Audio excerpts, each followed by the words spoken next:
Greetings and salutations. You are listening to the Into the North podcast, where we take a look at the competitive side of the Commander format, also known as CEDH. I am one of your hosts, Lyndon, aka Noobsaurus, and today I'm joined by my co-host, Matt, aka Null. Yo, yo. Reed, aka Sick Robot. How you doing? And Morgan, aka Spleenface. What's up, everyone? And in this episode, we'll be covering turn order in CEDH.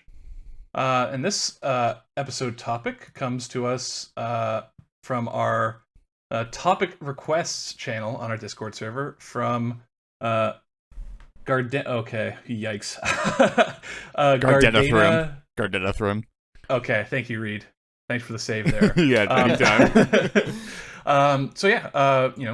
Great episode topic, and if any of our listeners would like to has a particular topic in mind that they would like to hear us talk about, there's a channel on our Discord server where you can suggest things.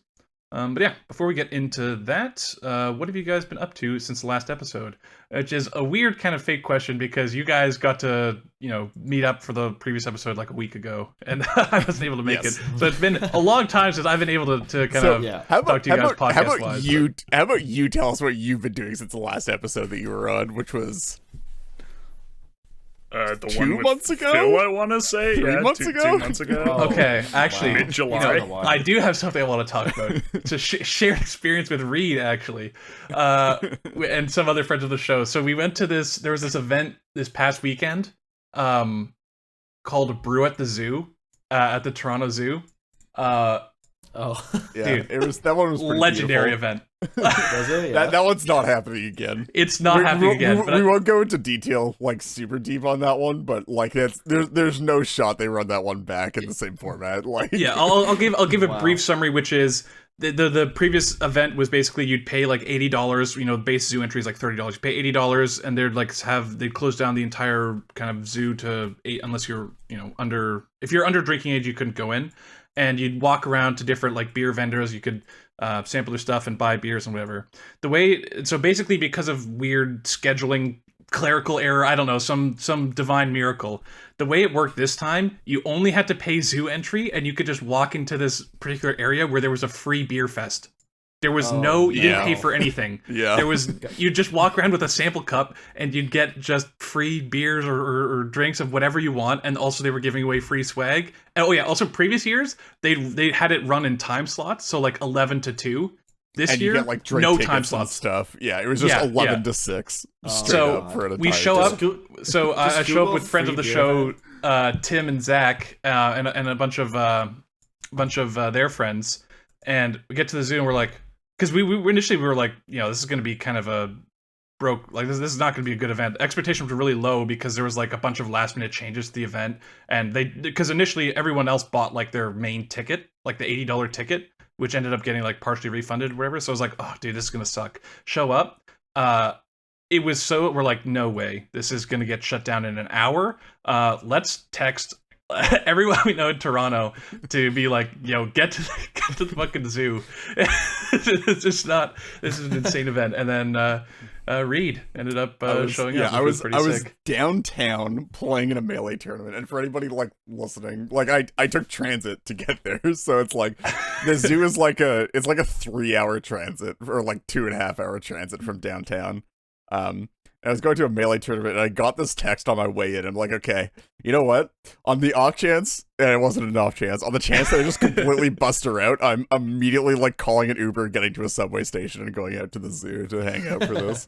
And I went O2 and immediately got in an Uber to go to a subway stop so that I could get there. And it was worth it. Reed showed up, and it was like an hour and a half before close, and we literally were feeding him drinks nonstop. It was it was a good time. And then also, dude, what an absolute winner of an event, dude. You tell anyone, you're like, yeah, dude, we're just gonna get drunk and go look at animals at the zoo.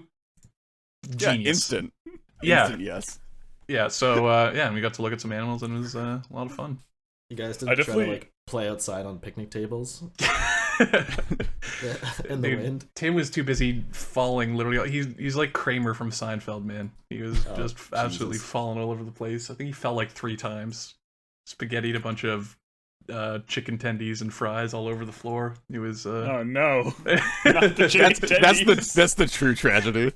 Yeah. Spilling food in a zoo just sounds like a bad idea. Yeah. So that's what I've been up to, and I guess you guys already talked about it. So we can move on. Next up is housekeeping, where we have 0 new patrons to talk about this time because We're you guys got to cover it last time. Yeah, we're fitting this one in pretty tight to the last recording. Yeah, So. we're recording pretty close. So yeah, no new patrons, but no harm in shouting out all of our existing patrons. Thank you guys. You rock. Yuck. And then we can move on to new developments. Which Morgan Reed, I'll let you guys get this one. Yeah, definitely. So as of the time of recording, yesterday, well, whatever, it's already in there. I don't like pinpointing our times of recordings because I feel like you lose some of the mystique. But yesterday, myself and Morgan actually cast the r/CDH Discord Path of Dominance 1 tournament. Pretty cool. So it was a 24-person tournament, I think. Yeah. It was, I think, kind of a lower turnout than they were expecting, but I'm assuming as like the as it being named Path of Dominance 1 might indicate, there's going to be more of them, and hopefully, we'll get some good turnout for the later ones. That was great. Me and Morgan actually did like a 5-hour commentary block for the end of the tournament, so we covered rounds like 3 to the end of top 4.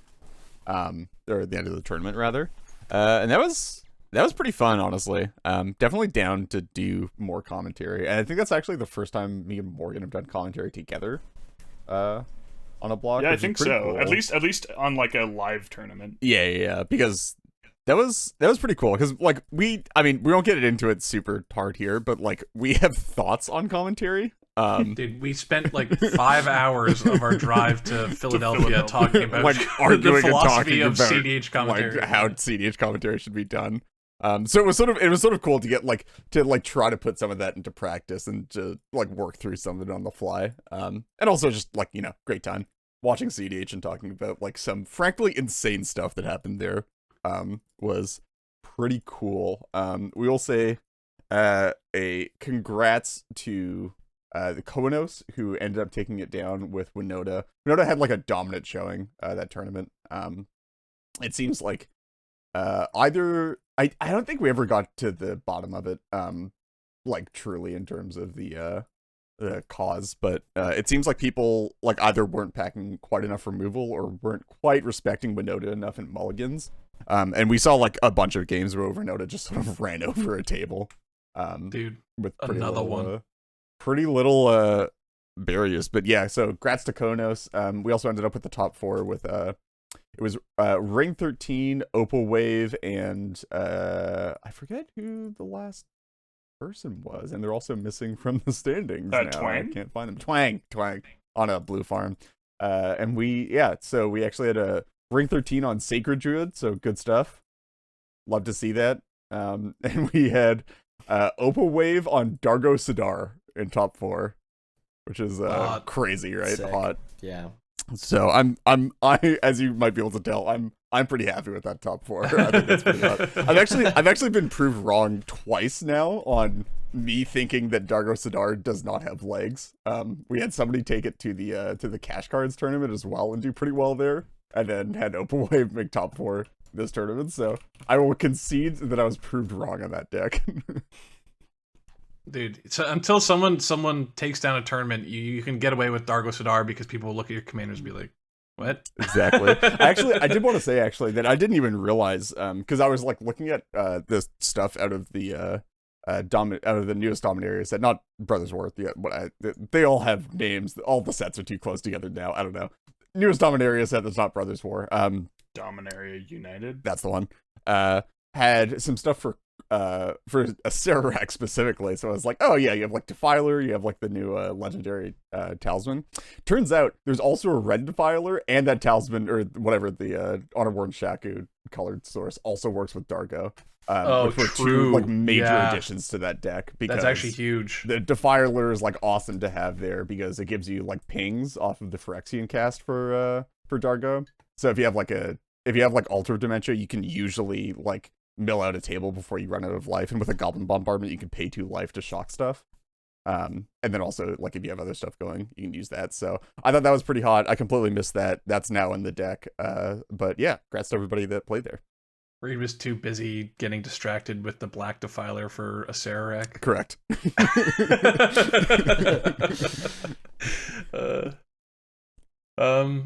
Yeah, good stuff. So let's get into the meat and potatoes of the show, which again is turn order in CEDH. So we figured we'd start off by discussing. I mean, there's some data on this, and we've kind of looked. I know Command Zone did some stuff for like casual, and what we've got is some data from the Metagame Project to talk about how much seeding affects your win rate. So we're just going to use this. We're just going to give some numbers, and then you can use this to kind of as a backdrop for the rest of the discussions in the show.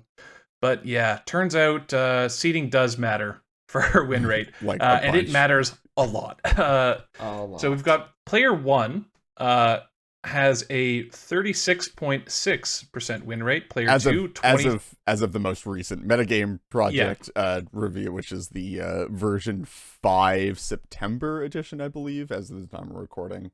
But you can go back through Squirrel Mob's Reddit history. Anyway, we'll go back through the percentages. Just wanted to put the disclaimer in. Player 2, 23.5%. Player 3, 21.75%. And player 4, 17.5%. Which is kind of striking, or what's most striking is that, the expected win rate of everyone, going to Commander Pod, we talk about that a lot, is 25%. 4-player free-for-all, sure. Yeah, there's the only player above 25% is player 1. Just absolutely eats the win rate from everyone else. And like 10% above, and in previous iterations of data collection like this for the Metagame Project, and I think a couple of other sources, it's actually been closer to 40% for player 1, so like a full 15% above the expected win rate. Basically twice as more likely to win than player 4. Yep. Insane. Yeah. Cool. Also, sorry, another disclaimer, which is only in this survey, only 0.6% are reported draws, which, if you think about like a tournament setting, isn't necessarily as accurate when you factor in a time limit. Very in a tournament, you'll actually see a bit more evening out of this, since there are like more draws, and player 1 loses win percentage versus like having a draw instead. So yeah, but it feels like it would just decrease everyone's win percentage largely similarly, and just a higher percentage of it would be draws, right? Yeah. Which would actually kind of amplify the advantage of going actually, first even more, it might, because if you're just winning early, then never mind. Cool. Yeah, there's more data if people want to look into this on the Metagame Project, specifically about like turns that games end on. There's nice graphs on win rate on a given turn by the player. There's some really, really nice graphs that you can look at to kind of get some interesting perspectives on how the advantages of different seeding positions develop over as the game progresses. So like a good, I think we were looking at some of the recent graphs.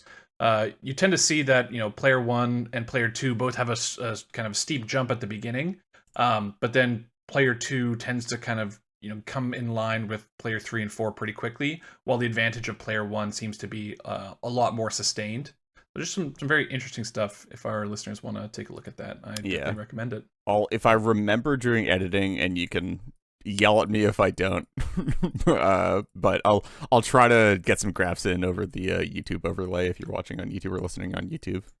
When Reed forgets them, you should just add him like 20 times. Just every time someone listens to this episode and he forgets, just add him. Yep. That'll keep him busy for. There you go. On like as many different platforms and Discord servers as possible. Yeah, any random server, just click on Reed's profile and just check mutual servers, and just pick the one that you think that no one is gonna will have added him on before. Yeah, at Reed, I'm not seeing the graphs on Podbean. What's going on? I'm now going to put all of them in the YouTube description or in the podcast description. Perma links to all of them. Cool. So yeah, now with that kind of context established, let's get into the nitty gritty of how turn order affects not just your win rate in CDH, but play patterns and kind of philosophies and mulligans and all of that. Yeah, because that's really where the interesting meat is for the discussion here, is in like how does the how does the turn order and like the effective turn order on the game actually affect your play patterns inside of the game?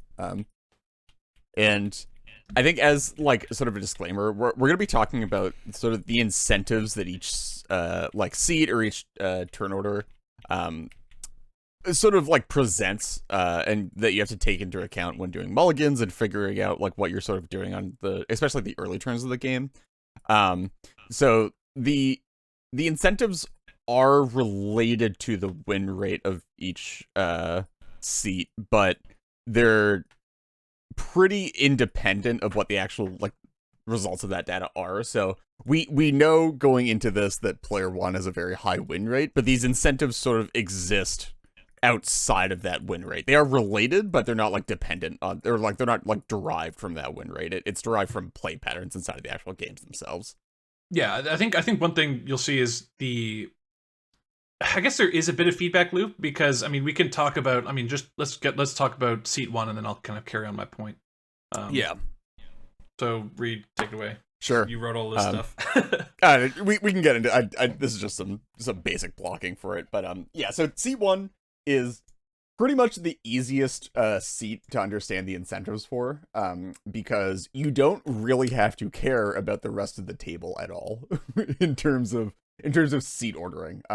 You definitely still have to care about, like, you know, the commanders, the strategies that you're assuming that other people at the table are gonna go for. What, like, if you're playing a deck that hard loses to Oof in like table or seat 1, you can't just ignore the rest of the table. But you can sort of ignore a lot of the incentive structure around the different turns, or the different seat orders for the most part. Because when you're in seat 1, you just want to do the thing fast. You're basically just looking for super explosive hands, and you want to get power plays on turn 1, because doing literally anything that your deck is designed to do basically on the play on turn 1 or turn 2 is like exponentially more powerful than any other seat doing it, because you get to do it before anybody else gets the chance to do it on that turn. Yeah. Just knowing that there's a very low chance of disruption on your first turn, like, drastically improves. Yeah. Yeah. The only thing you have to worry about is free interaction. Yeah, but even and like, I mean, if someone's using free interaction on your first turn, you're probably doing something right also. Right. Yeah. And there's very limited amount of free interaction that can actually, like, let's say you have an opener of Crypt Rhystic Study, which is fantastic, especially if you're going first. Yeah. You know, Mindbreak Trap doesn't hit that. Misstep doesn't hit that. You're just looking at like Force of Will, Force of Negation, because no one's gonna even have like Fierce online. Like, can't pack it. Yep. Yeah. Even with free interaction, it's just there's very little that can actually. But even then, it's not even necessarily worrying about like other people having interaction for your stuff. Like, also just being able to do stuff like turn 1 wheel on the play, right? Like wheeling on the play is so much better than wheeling like in seat 2 or seat 3, especially seat 4. Absolutely, where being able to like get all the stuff out of your hand and refresh for a 7 before anybody gets to do anything. So there's no chance of like the person before you dumping even more of their hand out before you can get a wheel off, or like getting like a null rod down in order for you to be like to make it like awkward, so you can't even like do like weird dark ritual or like Simian Spirit Guide stuff to get it going, or it gets worse if you do that. So there are incentives here that aren't just like dodging interaction or dodging other people getting like proactive interaction down. It's the fact that you get to do your thing before anybody else has a chance to do their thing. And a lot of the time, doing a powerful thing will probably impact the other person. Turn 1 Rhystic Study impacts the entire rest of the table. Turn 1 Wheel impacts the entire rest of the table. Turn 1 Stacks Piece impacts the entire rest of the table. You just, like, the fact that you get to do your thing before anybody can sort of work around it is where the real power comes from here. Though, Absolutely. yeah, I do think it's important to say though that, like, you know, we're talking about like plays that might be considered turbo, right? Like your Crypt Rhystic Study turn 1. Oh, sure, obviously, but I'm even that's saying, fantastic on the play. But like, yeah, I think it's important to like realize that even something like turn 1 Land Dork, turn 2 Rhystic Study, or something like that, is a hand that's like still excellent on the play, if like maybe a bit slow or sketchy, or just like, you know, when we say proactive, that's just whatever your next game plan is. You know, you should get some piece that enables that online, and it can be turn 2, that's fine, because again, it's unlikely that you're dying on turn 2. Like, maybe you have to adjust if, you know, someone goes like, okay, well, on my turn 1, I'm going to play a land, a crypt, and a mana vault. Then you're like, okay, maybe I need to respect that, there could be like a Nas coming next turn or something. But a lot of the time you can afford to just slam out your like proactive pieces on your turn 2, and then since you get your turn 3 first, which is where decks start being able to like consistently or semi-consistently win the game, you can be ready holding interaction even if you are, a control deck. Yeah, I mean, like, even outside of, like, doing quote-unquote proactive stuff, like, again, there's a bunch of backbreaking stuff that you can do on turn 1, even if it's not turbo. Turn 1, Deafening Silence. Backbreaking for a large part of the format. Turn 1, Root Maze. Backbreaking for literally the entire format, right? It's one of the nastiest turn 1 openers, yeah. When you said, Cryptistic, the first thing I was thinking of is Root Maze. Just absolutely stuffing that. Or even, like, getting down to turn 1, like, if you have, like, Land Crypt Rule of Law, that's also hyper-destructive. Like, they're like, you just get to mess with, like, basically every deck's hand there, unless they explicitly kept, like, slower hands and play through Rule of Law really well. Like, there's just, again, it's not really about, like, what's coming out the other end of your turn 1. It's just the fact that you get the chance to do it before anybody else can do their thing. Or, like, do their powerful thing. Like, the time is just worth so much. Is what we're getting at. Just to bring it back to the data again, like more than 50% of games will end on turn 6 or before. So it's like just having 1/6 of the game basically free of interaction is a lot. Yep. Well, even like a third of the game, honestly, like, are people really gonna be holding up mana on, like, after their turn 1, right? Like, maybe if you're playing some slow blue deck or kept a sketchy opener or something, but like there's still a very real chance that you just like have 2 full turns sort of home free. Well, I mean, we talk about this later on with the seed positions, if you seed like 3 and 4, but even then, a lot of times you just can't sacrifice your turn 2 development, right? Which is why you see a massive. If you look at the graphs, which hopefully our viewers will be able to see. Future read. There tends to be a massive gap in the is I guess most pronounced on turn 2 and turn 3 for player 1 and player 2, where just getting your turn 3, which is typically turn 1 and 2 are your development turns. Turn 3 is where, when people say CDH is a turn 3 format, doesn't necessarily mean wins on turn 3, but you need to be able to stop someone from winning on turn 3 or be able to do something extremely proactive on turn 3.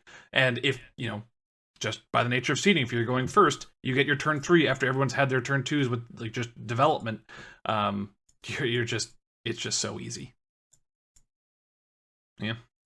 But yeah, so like sort of like as a wrap up point for this, unless people have more stuff to talk about, but the idea is that like seat 1 is, again, it's the incentives are very simple. You just want to like do your thing, basically. But from that seat 1 incentive, that's where we derive all of the incentives for the other seats. Because sort of like everything rotates around like where you are in the game in relation to the person going first for the most part.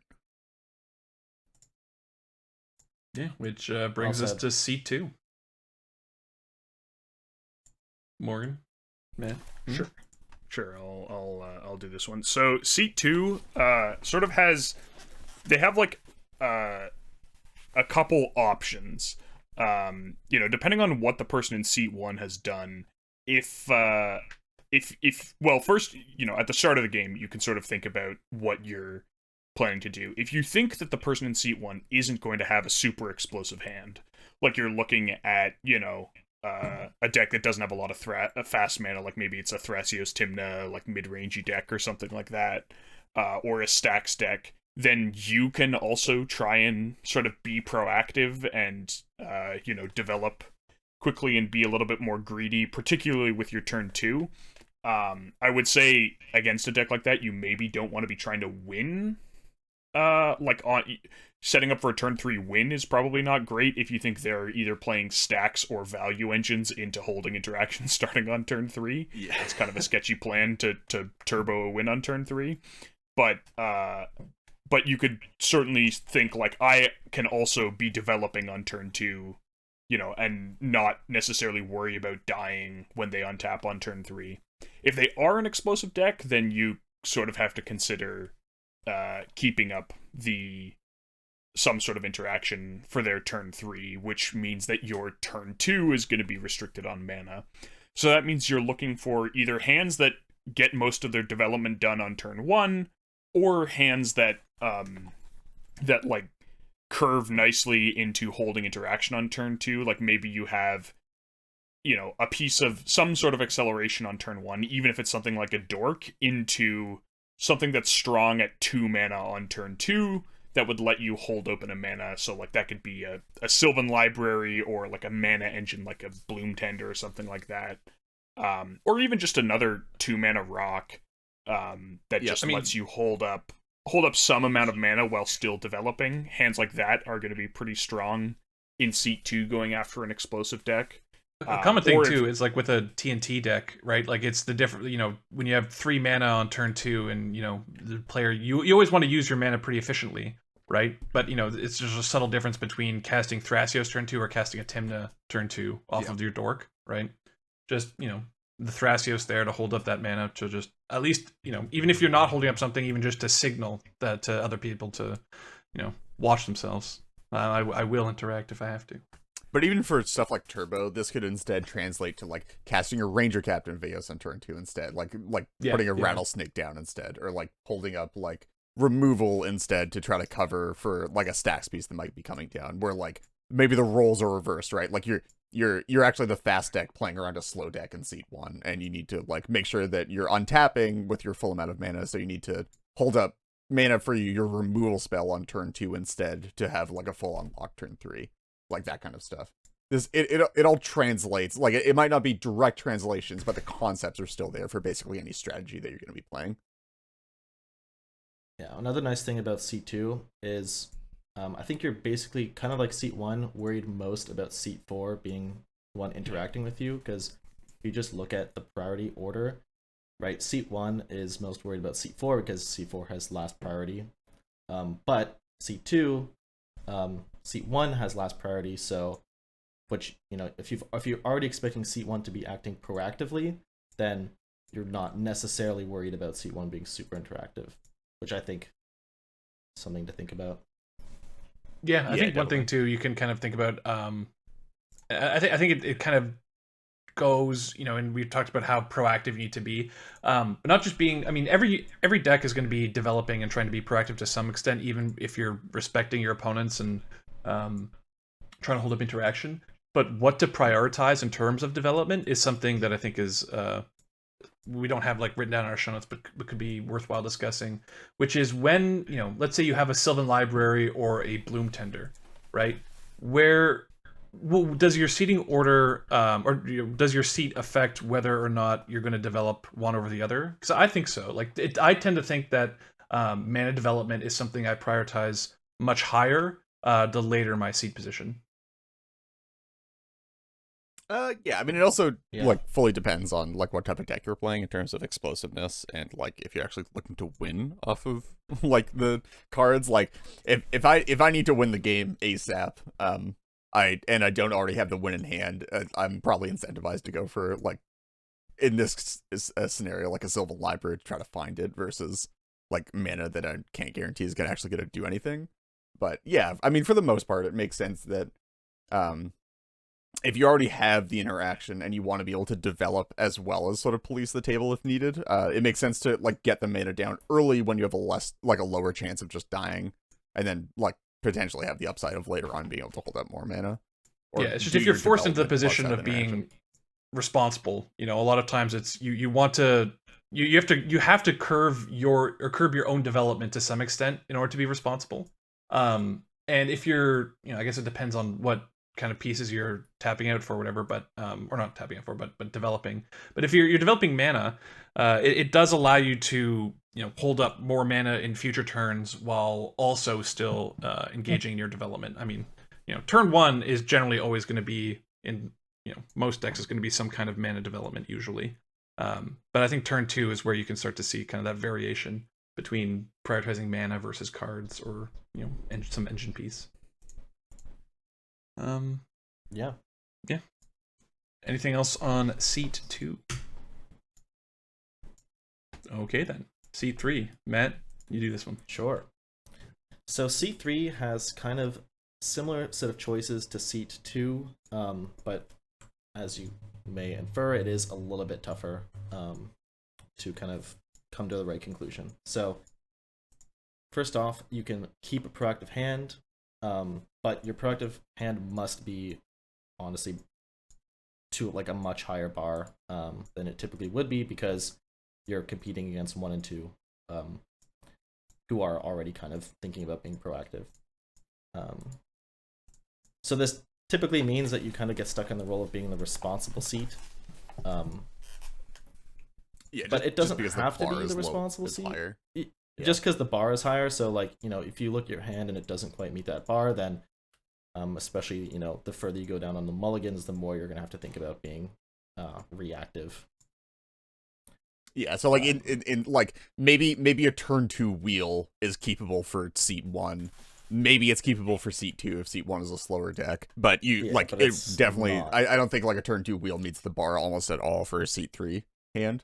For the most part. So like instead of keeping that one and like having a proactive game, you're more likely to throw it away and instead end up with like a reactive hand or a slower hand that like wants to survive for a bit longer before doing its thing and slow everybody else down. Yeah, but I think one difference, though, it's not like a fully... If you end up becoming the responsible seat, I don't think you have to be fully reactive, and that's only because you can kind of rely on seat 4 being the one that has mana open for seat 1's turn 3. So, like, seat 3's turn 2 is still basically dedicated to development, which is not bad. Yeah, I think maybe it makes sense to have this discussion a bit more when we're directly talking about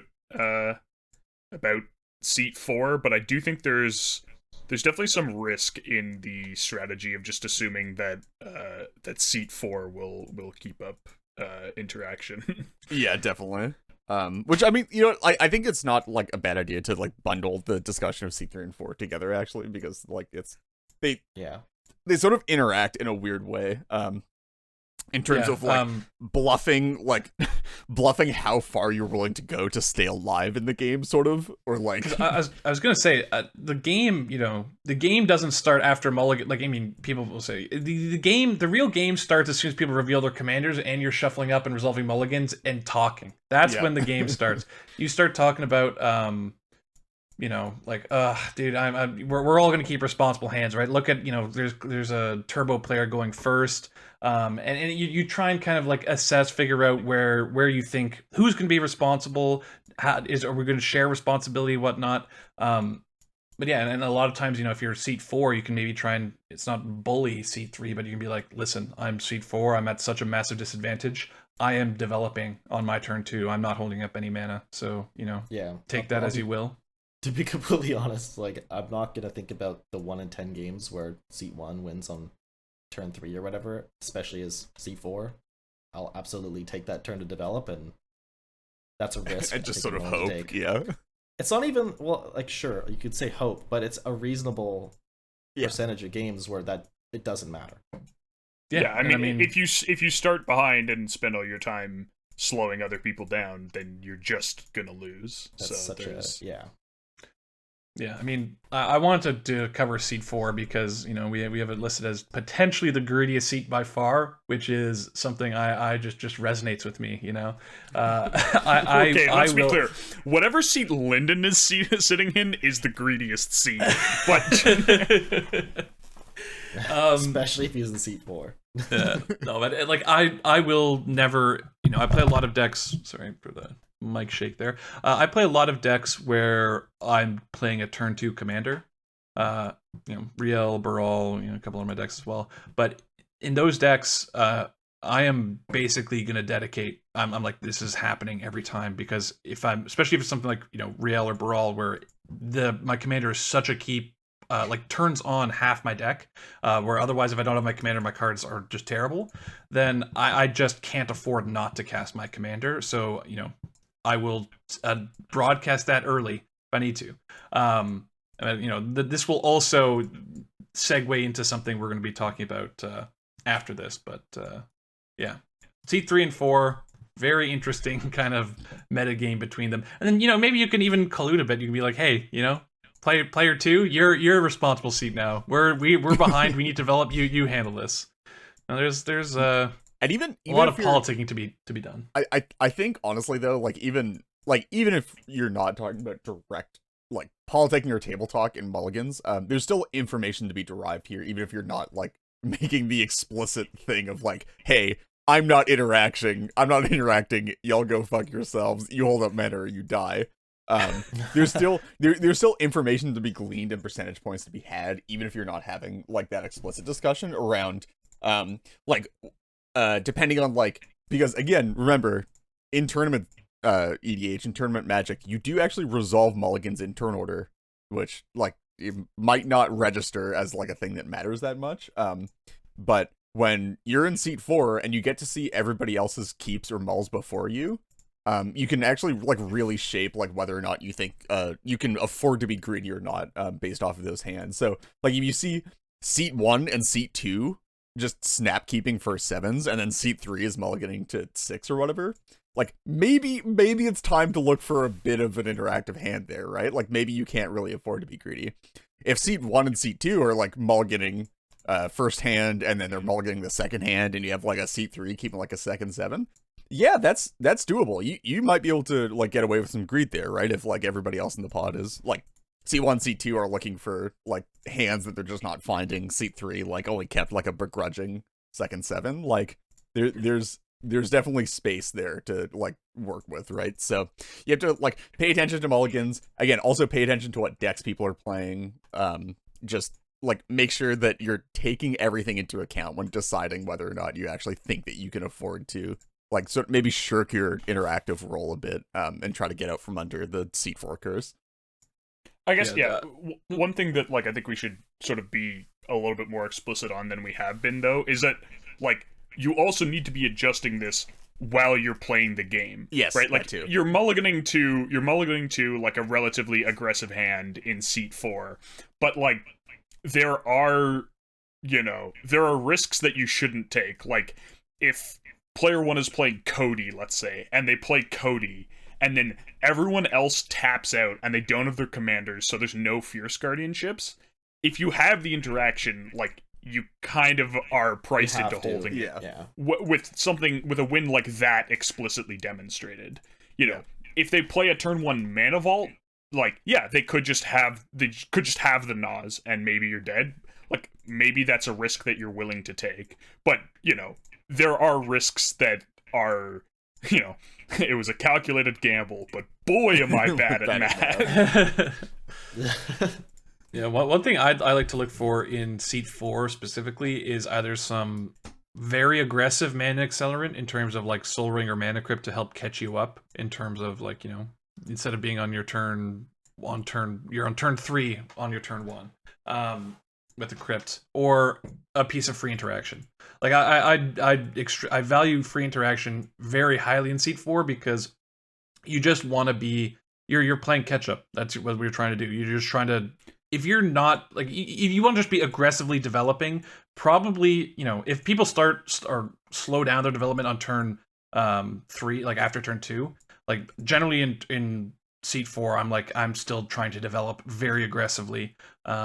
To just, you know, catch up. And so free interaction helps a lot with that. You can at least, you know, feel a bit more comfortable that you have some agency to stop your opponents, and you're not just like, it's on you guys. It's on, you know, seat 2 and 3, or it's on seat 1 and 3 to kind of answer the problematic people. Free interaction can also be, you know, revealed to opponents if you want sometimes, to be like, hey, you know, don't go for this, I've got this, you know, I'm sure other people have interaction, you know, just slow down, and then you can get away with your more aggressive development there. I think some of my most memorable games happen in seat 4, honestly. Yeah. I have tons of fun in seat 4. It's just it's the seat where the incentives get the most complex, because it all depends on what everybody else at the table is doing. Yeah. Dude, part of the reason why seat 1 is such a high win rate is because it requires no brain power. Yeah. Unironically, yes. Yeah. You just sort of put your stuff into play and hope that it works out. Yeah, it's a lot harder to make mistakes. especially in mulligans. Yeah, And there's not a lot of punishes. yeah. Speaking of no brain power, though, in seat 4, if I've got a turn 1 Sylvan Library, I'm paying 8 for like as many turns as I can. Gotta be greedy. True. Cool. Is that it for incentives for this kind of category, or anything else? I think so. We can refer back to these and sort of expand on them later. But like Mhm. that's just like giving like a base idea of like what the incentives are for each seat and like sort of like what the decision making behind the decisions that actually get made are when talking about turn order. Yeah.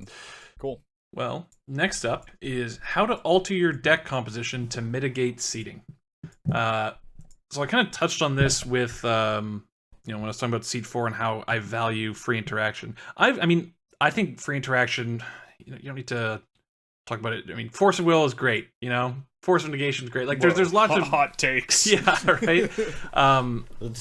But I guess I mean Force of Negation. There is some people who cut Force of Negation from extremely proactive decks that are trying to do things at sorcery speed. Misdirection is one that we talk about a lot in our play group. And I think is probably quite underplayed in the broader CDH community. Mindbreak Trap is one that I think we as a community slept on for a long time, and now is really starting to pick up. Just the power of these free. I guess I was gonna say disruptive, but I mean, what's the terminology that you're trying to get me on, Reed? Yeah, disruptive versus it is like proactive, or well, disruptive. Yeah, it's like wait, what? I feel like it is disruptive. I just don't like. I always use the disruptive half of the of the pair. It's okay. Yeah, I think it's just proactive and disruptive. Okay. So they're both. I mean, yeah. These kind of counter spells are protective and disruptive. Are the protective and disruptive? Yeah. Okay, thank you. Yeah. So these, a larger focus on counter spells. I mean, misdirection can be very protective, but and it's not as obviously disruptive, but it still does help contribute in stack wars, right? So if you're, let's say you have a misdirection or something, a common line will be, or like a verbal line would be, hey, listen, we're going into so-and-so's turn, and if you're in seat 4, you'd probably say this on seat 3's turn. You'd say something like, we're going to so-and-so's turn, it looks like he's potentially threatening a win. I can't stop him, but I can back you up. Something like that, right? Like, I don't have a counterspell that can stop this, but I might be able to back you up. Misdirection can help there, or Mindbreak Trap kind of can do that on its own. So a big emphasis on free interaction just allows you to develop without a care in the world.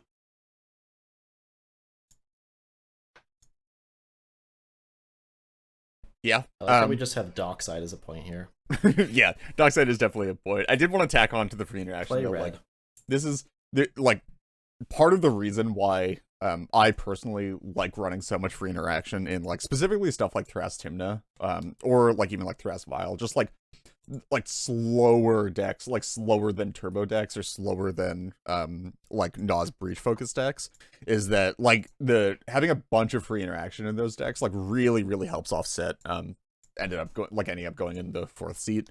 Like when you have stuff like when you have all of like Force of Will, Force of Negation, Mindbreak Trap, like even like Deadly Rollick for early turns, Fierce Guardianship, like Force of Vigor even, like it's, and then like running the rest of your interaction suite super close to the ground gives you like a lot more equity in those games where you're in 4th seed, where like maybe you can't ever afford to actually hold up a mana drain going last, but you can almost certainly afford to hold up like a Dispel if absolutely required, right? Like especially if you have like something like a Thrasios in the command zone. It's like the leanness of your interaction suite ends up mattering a lot more the like closer to the end of the table you are, just because like if you need to hold it up, you want it to be as least disruptive to your proactive game plan as possible for you to do so. But yeah. I mean, even with lean counterspells too, there is something to be said about trying to combo, and you want to have mana efficient counterspells to help protect your combo. Oh yeah, I mean that's how do you do that? How do you do that? How do you counter that? Well, I mean, if you're casting a actual factual counterspell when your opponent has miscast and dispel, like it's harder to combat their proactive plan. with your single piece of interaction because you're gated on mana in the early turns. Whereas if you have, your own miscast, dispel, offer, swan song, like all of these cheap pieces of interaction, you can sometimes represent 2 pieces of interaction, which is another card they need to have in hand, not just extra mana, which is the inherent advantage they're going to have when they're seated ahead of you. I mean, Dockside on this list feels like it's a fake. But it's not, right? Like it's a super real thing. Is that like what deck is altering their deck composition to run Dockside? So like everyone's running Dockside already. I'm not saying that you're really altering deck composition necessarily, but Dockside is like the key card in consideration a lot of the time for when we're talking about when you're choosing to play red or when you're choosing not to play red.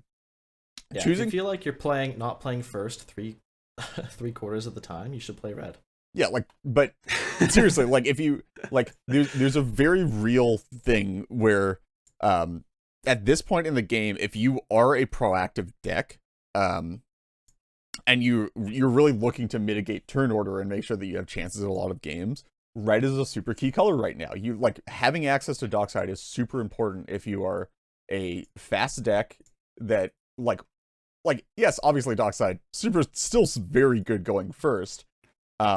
But the idea is that it is a catch-up mechanic. Like the fact that you have this massive ritual that you can tutor for that is actually a lot of the time better going in seat 4 than it is going in seat 1 on any given turn means that it just gives you a lot more power to be able to force through or potentially be greedy in those turns, or even not be greedy. I mean, you can always Dockside and put down interactive pieces. That's just something that you can do in a lot of these decks. But the idea of having making considerations for having access to Dockside in your decks having consistent access to it. So maybe you're playing your green Dockside deck instead if you want to accommodate for that, which is honestly, I think a large part of why Temur slow decks are sort of gaining ground right now, because the fact that you have stuff like Dockside to catch you up from a bad position in seat 4 while still being able to do interactive things is super important. Yeah, I mean, I'll burn a Dockside in Riel on turn 2 if it gives me, sometimes even just rituals me for 1. Yeah, exactly. So that I can hold up an extra mana. That's sometimes just what you need to do. Yeah. Cool. And then we have slower decks. I mean, I didn't write this. I'll read. Was this you? Yeah, I mean, so this is yeah, let you explain this here. It's another trade-off thing here where for slower decks, there are actually a large number, and I'm talking about specifically, I think a bunch of stack decks here, where there are a lot of cards seeing play in stack decks right now that are really good cards, but you have to be super aware of what they how they change depending on where you're in seeding. A lot of these things are stuff again, we mentioned earlier, Root Maze, Deafening Silence. I also include stuff like Chalice of the Void here. A lot of the stuff Lavinia's early Sanctum Prelate, although it usually doesn't come down early enough to come down on 0 and actually stop people from casting their rocks and stuff. But there are a lot of these super, super high roll stacks pieces that are incredibly good when you're going first or second, but lose a lot of equity once you get later in the table when, again, stuff like Root Maze, Deafening Silence, Chalice of the Void, super good at stopping people from casting their mana crypts and fast mana on turn 1 to slow down the rest of the table. But if you're in seat 4, you're going to see all the mana crypts before it gets to your turn. So you sort of have to change your thinking a bit of it's fine to play these cards, but you have to be very aware that you might just have to throw them away if you're in seat 4 and you're looking for keepable hands. You might have to look for better. I'll be honest. I don't think Deafening Silence falls into that category, and I think Root Maze falls into that less. I definitely think Chalice. People who run Chalice of the Void expecting to play it on 0, I think that's a card where I think it's so, as Reed's pointing out, it's just so impacted by your seating that honestly, unless you can play Chalice on 1, I really don't like Chalice. On turn 1, if you're going first, it's great to play on 0, but yeah, just in so many other positions, playing it on 0 or drawing it in the mid or late game on 0, it's just so weak that I'm not a fan of that type of card. But so the swap outs for this. Sorry, you go. Yeah, just like so like what the swaps would be for this kind of stuff. Or not necessarily swaps, but like considerations for like if you're not just looking to be like a high roll stack and like try to get people out of the game as soon as possible. You can always look into like more like things that impact the board even if they come down after like fast mana pieces or after proactive pieces, right? So like this is stuff like, again, collector roofs, like maybe you want to play more null rods instead of the Chalice of the Void because you want to be able to catch fast mana even after it comes down. You want to be able to shut it off. Meltdown, great card like that doesn't work when you're in seat 1, but if you want to be hedging against seat 4, Meltdown, super reasonable because then you actually do catch all of the Rhystic Studies. Like you might not catch the plays off of them, but they don't have that mana anymore. You can shut them off of that.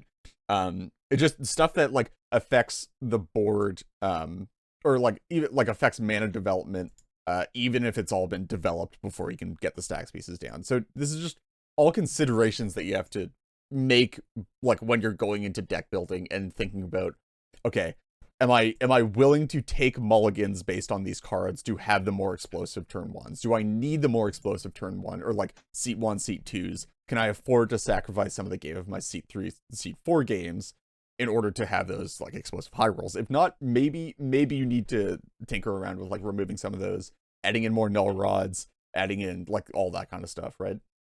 I think one thing you kind of keyed in with these particular stacked pieces that I think is something I was just thinking about that I kind of want to point out is that the stacked pieces, their role they're going to fulfill is going to change. Not all stacked pieces, but you know these particular stacked pieces is going to change depending on your seating. Where they, you know, Deafening Silence has the option to really inhibit development. Like Root Maze very clearly inhibits development, but you're not running those cards purely for that purpose, right? You also run them, like most other stacks pieces, as something that's going to make it hard to win or to advance their kind of primary game plan through. But even still, you know, you should consider the fact that like, you know, like Deafening Silence, well, it's going to make it hard for Nas decks to win. If I'm seated early, like I might prioritize that. I might value that a lot higher than I would normally because it does inhibit development so significantly.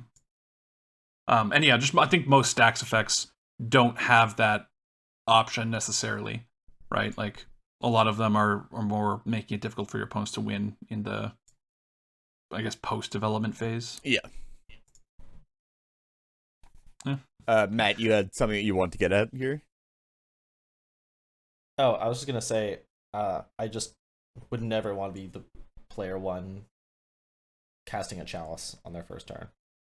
Like I feel like you're taking your percentage win and you're just flattening it. Like you're just saying we're going late where our ultimately, you know, the win rate evens out. It just seems like such a weird play.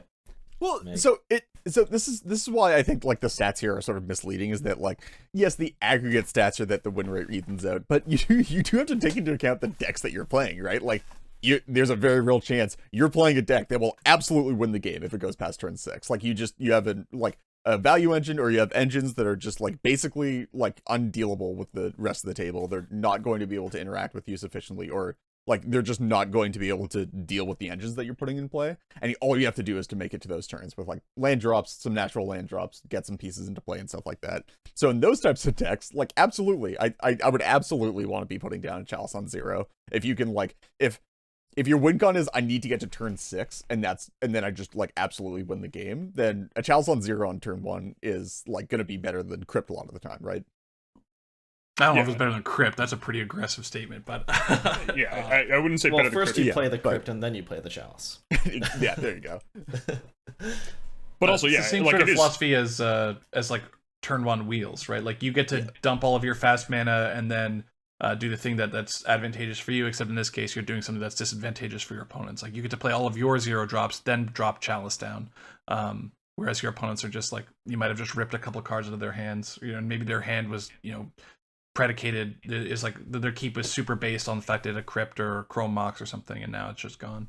Yeah, I also I definitely wouldn't hate like just playing a Chalice on 0 kind of sucks, but like yeah, if I had like land Chrome Mox 2 mana rock Chalice on 0, like yeah, that feels great, right? I'm untapping with 3 mana, 4 if I hit my land drop, and no one else can have like the super fast mana, so they're either like maybe someone has a Soul Ring, but if there's no Soul Ring, then it's Dorks or whatever. But yeah, like obviously just yeah, Chalice Pass is a pretty underwhelming line. I'd agree. Yeah, also just don't run Chalice if you're going to be playing it on 0, like I said before. Chalice on 1, that card that's Excellent. gangbusters anytime you play Chalice it. on 0 anyways, right? Yeah, exactly. So one-sided Chalice on True. 0. There you go. It's even better than that. Cool. So is there any other thing that you would alter your deck? I mean, because the thing is, a lot of things that help mitigate your seeding in deck composition are things that you kind of want to be doing anyway. Like, I guess a fantastic example of this is Gemstone Caverns, right? Like, most decks are going to run Gemstone Caverns just because it's going to accelerate you by a mana 75% of the time, right? If you see it in your opener. So you that's something you're going to be running anyway, even though that is something that's like, oh yeah, it's very much a card that's templated to be like, yeah, this is helping address turn order, but yeah, like it's just good enough to be running anyway. And I feel like a lot of things fall into that category. Only a few things like, yeah, free interaction, misdirections, mind break traps that you might not have otherwise want to run. You might actually like deliberately include. Yeah. Cool. We can cap off this topic with one that we were kind of discussing this, I think, at Punt City. Yeah, and I mean, there's definitely been like we've had discussions about this before. This has been sort of an ongoing thing in the community. Like, yeah, even before we had data on this, everybody's always at least had like an inkling that like, yeah, seat 1 is pretty busted in terms of like you get a lot more out of being seat 1 than you do out of like even like seat 2. Yeah, so like the else, subtopic here is rules to mitigate like augmenting the rules to mitigate seeding advantage. So that whether that's like in tournaments, and I know some people have discussed this, and like, the RC should change or WotC should change the way multiplayer rules are. And the first common one is like, I mean, in 1v1, the player on the play does not draw a card. Yeah, they do in multiplayer. Some balancing there that we don't really get here. Yeah, I kind of do appreciate that decision though. Like, at least like when the rules were originally drafted, they weren't just assuming that multiplayer would function similarly to 1v1. Yeah, definitely. Okay. Yeah, I mean there is there should be some sort of natural buffer, which it's kind of interesting that we don't see it as much, or like that the advantage is still so pronounced because, one thing, I don't think any of us on the podcast would say Cody is a weak deck. We'd all be in agreement that it's really strong, but it might not be a great tournament deck right now because people know what's up and they are giving it an appropriate amount of respect, which oftentimes means like a 3v1 for certain portions of the game. Especially in the mulligan and early turns, and that does act as kind of a natural buffer to decks that are performing really well, and it could be the same could be argued for seeding, right? Like if player 2, 3, and 4 just decided that player 1 wasn't going to win the game, that could happen very easily, right? It's only the fact that everyone else, it's free for all, so like you are in some senses teammates. Or in some sense, a teammate with player 1, depending on who's the threat. But it is kind of interesting that, it's not the advantage of seat 1 isn't reduced further because of that kind of natural buffer. So I can see why they wouldn't want to augment the rules, but yeah, that's definitely not how it's been playing out based on the data we have. But yeah, some proposals are like, first player doesn't draw, but then, you just end up with like similar issues with like turn 1, like seat 1 still gets like priority for winning the game, but then like seat 2 gains way too much equity over the mid and long game. Yeah, and then to kind of state some like some, I don't want to use the word incentives, but like it's not that each player having different decision paths is a problem. It's the win rates. So like if you can modify the rules with for example, first turn bonuses that result in even win rates, but each player still has a different kind of unique set of thinking, like I think that's still okay. Oh yeah, Yeah, no, I think that's everyone great. having their own kind of unique.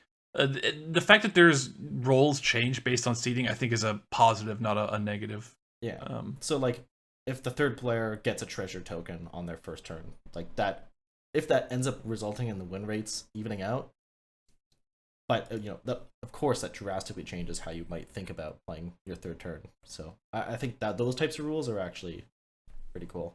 Yeah, no, there's some interesting propositions like not drawing and then someone taking their turn as usual, or someone like getting a scry, making a.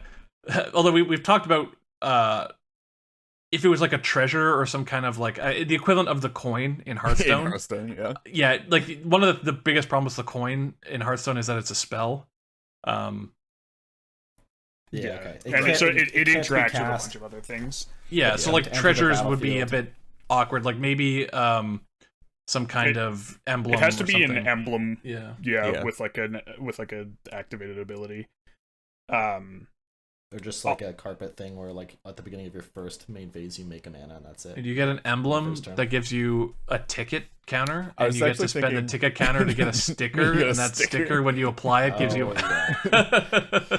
Yeah, As long as I I can say crack it I like think, 4 like, times, I'm a- happy. Eternal legal, by the like way. a yeah. Chancellor of the Tangle or something with like maybe colored mana instead is actually the option. Yeah. Whereas, Honestly, maybe you can't like subsidize, like maybe you're not allowed to subsidize player 3 in terms of like giving them colored mana, because then you end up with like weird like, okay, just like I play like landless, like I keep like a landless hand just because I get colored mana, but like maybe colorless mana is still good enough. honestly, my thinking is that you should get the mana not on your turn. Like, I don't necessarily know that having the super explode, like giving people more opportunities for a very explosive turn 1 in later seats is like, the way to go about it. It's more like they need to be able to develop, but still hold, some form of interaction.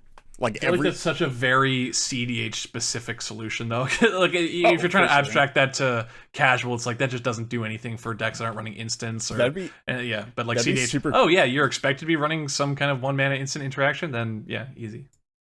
Okay, I think that to summarize all this, I think it's hard to come up with first turn bonuses without having tons of data to back up how effective they are. And, yes. I mean, no one's running those types of experiments because, I mean, I feel like they're pretty fruitless.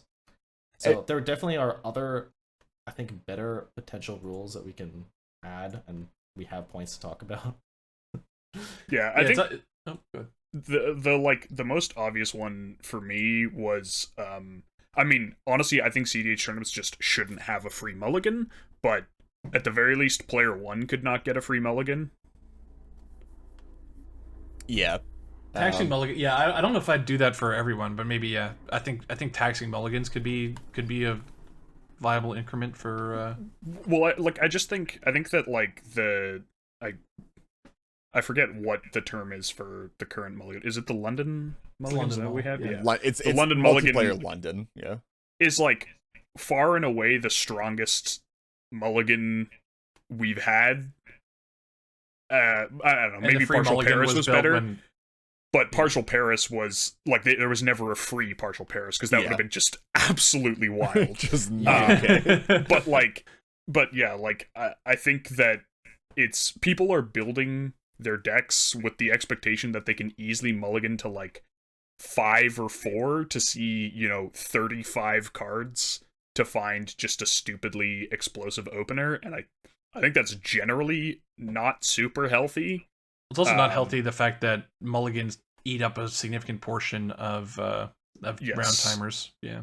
So I think like not only would eliminating the free mulligan just mean there's fewer mulligans on average, it would also mean people build their decks to mulligan less.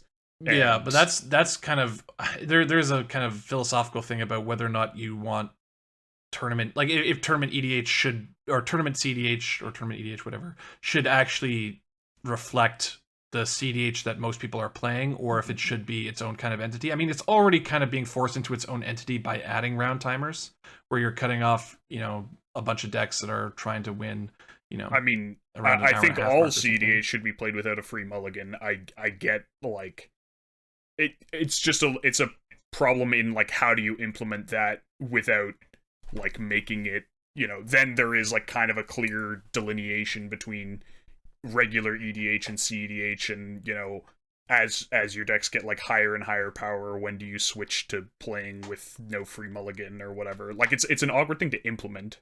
Yeah, I mean there agree. there is an opportunity to kind of, because I mean one of the things that's the issue with kind of adding additional rules or augmenting the rules, is the concept of like splitting the format or whatever that people are very rightfully concerned about. But in a sense, tournament EDH and how it's kind of progressing does give an opportunity to explore some of these rule sets, because by introducing a round timer, you're already changing the rules. So you maybe want it to reflect. You have more liberty to augment the rules and mess around. Changing mulligans, how many mulligans you get. Adjusting the draws to actually try and balance things more, because I think in a tournament setting, people care a lot more about balance than they do necessarily about reflecting exactly the kind of casual CDH that most people are playing. So yeah, I mean, I can see that happening where, I could get behind CDH in general, probably shouldn't have a free mulligan. But I also don't think it would necessarily be a problem to actually implement that in a tournament. Yeah, we also have some other points for ways you can mitigate seeding in tournaments. So I definitely wanted to say before like we get too far into this that I think the metric that we should be evaluating this on, I mean obviously like it's super hard to actually evaluate any of these without data or whatever, but I think the general thing that we need to be evaluating this type of stuff on, like going into the future for the most part, is not really like strictly taking percentage points away from seat 1, but more realistically, like we want to balance out the win rate for all the seats, but like what I actually think that means in practice is you sort of want to like take percentage points from seat 1 and give them to seat 4 is really the biggest issue here. I mean, I think you want to split them. The thing is, you don't just want to give them to seat 4, because as we talked about the early, I'm saying like seat 2 and seat 3 are like relatively close to the 25% mark already. Like they're like floating around like 22%, 21%. So you need to give them like a bit to get up to like the average. But like the huge difference, it's not an like, equal distribution. Yeah, it's not an equal distribution. Like seat 4 is losing out on a disproportionate amount of the percentage points that like seat 1 is gaining. So like the super basic way that like you would want to balance it is to like move like a lot of those percentage points from seat 1 to seat 4 to get like a rough balance, and then like you can smooth out the edges with like, that's just socialism. Yeah. Okay, I don't know if I can. Yes, Chad. Hashtag occupy seat 1. We are the 75%. Yeah. No, Morgan, it's 60 something percent, is it not? No. 50. I just meant of players. Yeah. Yeah. It's 25% of the players are hoarding 40% of the wins. There's a problem. But yeah, getting into like sort of some of the alternative tournament rules. So like we've sort of discussed some of this. I guess I'll let like Lyndon. I think this is yours. This second one's mine. Yeah. Where so I at Punt City I had like I normally have, I'd say, slightly below average seat luck, or like in the tournaments I've played, like I've gone 3rd and 4th a fair bit. I was like that way at tier 1 last year, but at Punt City, I'm honestly so sad because I used up all my luck in one go. My seating was 3rd, 1st,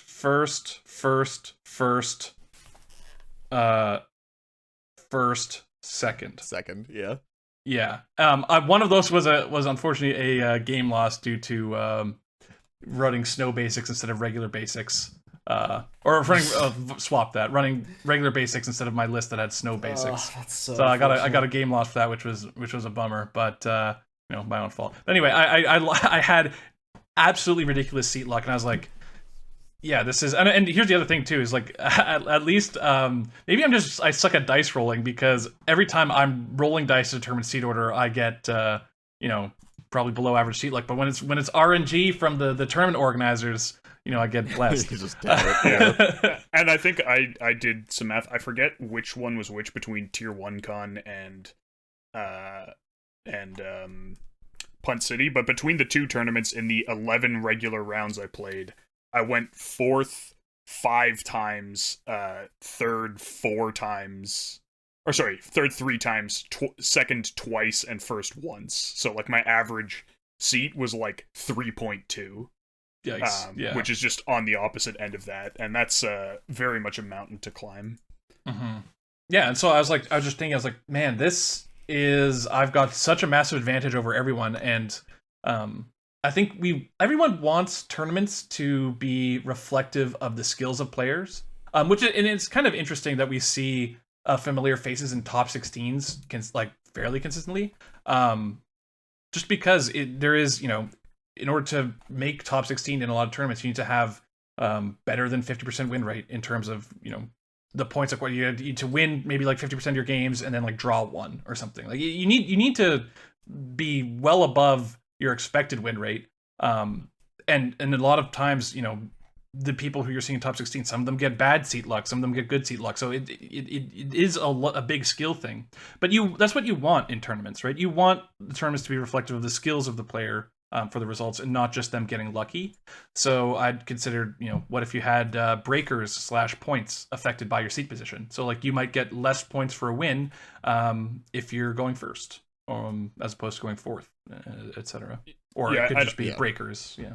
I'd also add in, as tournaments have started switching away from random no repeat to like Swiss no repeat, I think this issue is actually getting so much worse, because particularly now when you get paired with people with a similar record, that means winning early is massively important for your breakers.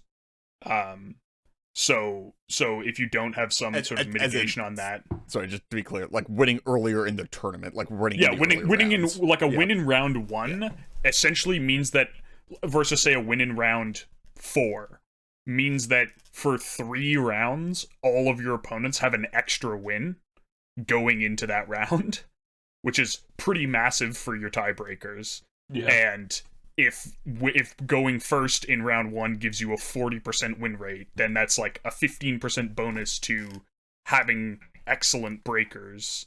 And I think that that's a problem that's also, it can't just be mitigated by like raw average seat position, because again, it shifts that, like if winning earlier in the tournament is better, then that's still an advantage. Whereas with a random, it kind of all shakes out in the end. Where as long as everyone is compensated for their average seat position, either by getting to go earlier in later rounds if they went later in earlier rounds, or they get points or tiebreakers or something. If you just going first in round 1 instead of round 6 is a big advantage. I once played in a tournament where I won only a single match, which was match 1, and I mean this was like fairly early-ish in tournaments, but I won my first match, and then we kept repeatedly getting paired against the same, it wasn't exactly the same pod, but it was like people from the same pod just kept facing each other, and our breakers just kept getting pushed all the way up. So even though I didn't make top 16 or day 2, and I basically had only 1 win, maybe I might have had a draw or something, I prized enough to get a revised demonic tutor, just because it like absolutely borked my breakers that I won the first match and then got paired against a bunch of other people. Like, because you also had I think you had a draw too, right? You had like a win and a draw. Yeah. And then you were in a bracket with like a bunch of people who had a win and a draw, who kept like having their breakers dragged up. So you wound up with like a 40% opponent match win rate. Yeah. when the people around you had like 25%, and it was like, I think the system might be a little wonky. Yeah, no, and normally I always find that even when I do like top 16 in tournaments and stuff like that, for whatever reason I always just seem to lose round 1. and then it is an uphill battle, and you're like, well, I know my breakers are ass, so like I I guess I need to play really well here. But yeah, no, it's something needs to be done, I think, in the way we structure our tournaments to kind of address that. Yeah, and these are all, for the record, like this one and the next point that we're gonna get into are sort of like meta solutions for this problem, in terms of like they're solutions in a tournament setting for the problem spread out over the course of multiple rounds, but aren't really the solution for like the win percentage inside of a specific game. The solving for like disparate win percentages inside of like games themselves is sort of like a much harder problem to actually solve cleanly. Yeah, I mean, like the thing we just talked about with seed position affecting breaker/points, you're trying to preserve the randomness of seeding, but trying to address that random factor by correction of the points. Yeah. The next point we have here is everyone in a tournament, let's say it's 6 rounds, is guaranteed to go first, second, third, fourth, and then either second and third or first and fourth, something like that. Right, where it's supposed to kind of balance out the effect that turn order has on the game by you're removing the randomness. So everyone's guaranteed to kind of go the same positions. So then it should even the playing field in theory. As long as you're not doing Swiss pairings. Yeah. One thing with this, I think this kind of solution is a lot easier to implement than adjusting points based off or points or breakers based off seat position, because kind of tweaking that, like what's the correct amount of points to award or remove based on seat position, is a lot harder to fine tune than simply removing the kind of randomness factor completely.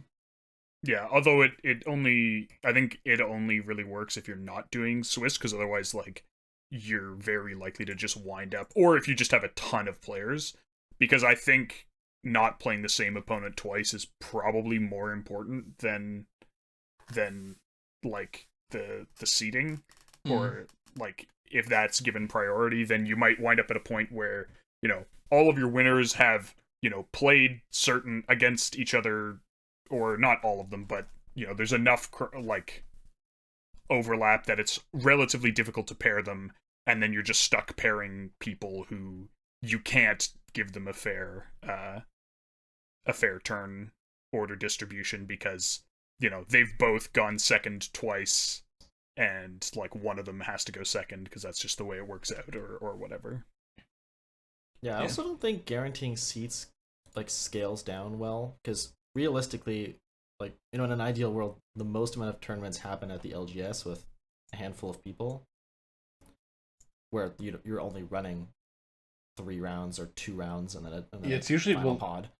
LGS tournaments, from what I've heard, a lot of times it's just like people do a top 16 and then immediately cut to finals. So like, I mean, it's hard to kind of guarantee that sort of thing, or structure it that way in an LGS tournament, because I know it's like if they're running it for FNM sort of thing, like or like every other week or something, some LGSs do that. It is often just only a couple rounds, not like a massive tournament. Yeah, or like but breakers/points affected by seat position definitely is applicable for smaller events. Yeah. Our last point here, our potential solution, is the wildest one, I think. Yeah. And I think this is an interesting concept tournament to run, and less of a legitimate practical solution. Just to kind of see what happens, because here we're augmenting basically the rules of the game. The previous one, we were augmenting tournament structure and just removing the randomness. Previously, we were trying to account for the randomness, and now it's just like, dude, all bets are off. So this one is life betting / points betting for seat position. Yeah. So I think we actually might have a couple different models for this too. We might have talked about points betting on the tournament episode with Joking most recently. No, I think we talked about life betting. Oh, did we talk about life betting? Okay. Because points betting is also a thing that you can do here, though. Where the idea is, like, before any given game, everybody sort of puts in a bet of how many life points or how many, like, tournament points they're willing to bet to go first.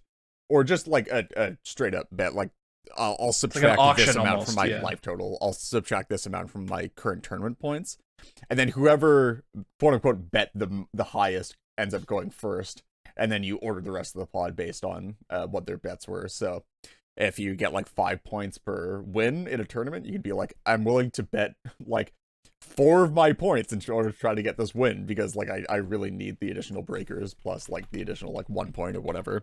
Or like in life betting, like it would be like, okay, well, I'm not on Nas, and I'm actually like this stack that is pretty good at protecting its life total, so I'm gonna bet like 20 life points, and I'm gonna start the game at 20, but I'm gonna go first. And I feel like that's that creates alters the game, like hugely perverse incentives. But there is like some interesting stuff there, right? Like it definitely changes how you have to build decks for tournaments, etc. And obviously, like I think the actual factual issue here is that like it's just so much. It makes tournaments run for so much longer because you have to get all the life betting out of the way before like getting into mulligans, and you have to like. I don't think it's that hard. Well, so because you have to like life could bet and then determine where you're actually sitting, and then get everybody to sit down. So you like, no. Well, what you could do is you could just collect everyone's bet at the start of the tournament. Yeah. Which is And then you just say like here, like you post the pod, like here's the pod, here's the starting. I think with this you'd also have to bet. You'd have to have separate bets for like second, third, and fourth. And then you could just have your like everyone be like, okay, I'm willing to bet 10 life to go first, and 7 life to go second, and 3 life to go third, say. And then it just runs it like, okay, who has the highest first bet? They're going first. They lose 12 life. And then you just have a pod that's like, the player going first is this. They start at 28 life. The player going second is this. They start at 35 or whatever the numbers work out to. But I think, like, it sounds nice now when like Nas is the bugbear of the format, but it would have sucked a lot, for example, when Flash Hulk was dominant. Yeah. Like it would have been absolutely toxic of like these Thrasios Tymna decks betting on like, okay, well, I'm willing to go to 12 to go first. like only 12, dude? I'd bet like 36 life. Yeah, like you have like no life tax in your mana base, just like off of Sylvan Library. You're just going to 6 every game. I feel like you need the life to pay for to play a shock into a vamp or an Imperial Seal, so you can go to 5. That's the I feel like life betting is the most drastic because first turn bonuses and how we discussed that is like that does affect the game and can affect it can affect deck construction, but honestly a lot less so because you're not guaranteed to know what first turn bonus you're going to get. Whereas with life betting, it's like you can alter your deck to be like, well, I'm going to have to bet a lot. I can bet a lot of life, I can afford to, and so I can build my deck with that kind of prior knowledge in place. Like you're betting so much life that maybe you're not even going to run Gemstone Caverns anymore, and all of a sudden your decks start to look like a completely separate format. With points betting, and we've kind of discussed, like, there's different ways to do points betting. Like, you can wager points and then you win the pot or something like that, and pots are fed with points by the tournament, like, let's say 4 points ahead for the game, and then, each player can bet a certain amount of points into the pool to determine seeding. But then that has problems with, like, as Morgan pointed out, I think pre-show, like, just some goofball deciding to YOLO all in, and then, someone wins that pod, and now they're just miles ahead of everyone else. So it's like weird kind of pseudo king making, but for the entire tournament.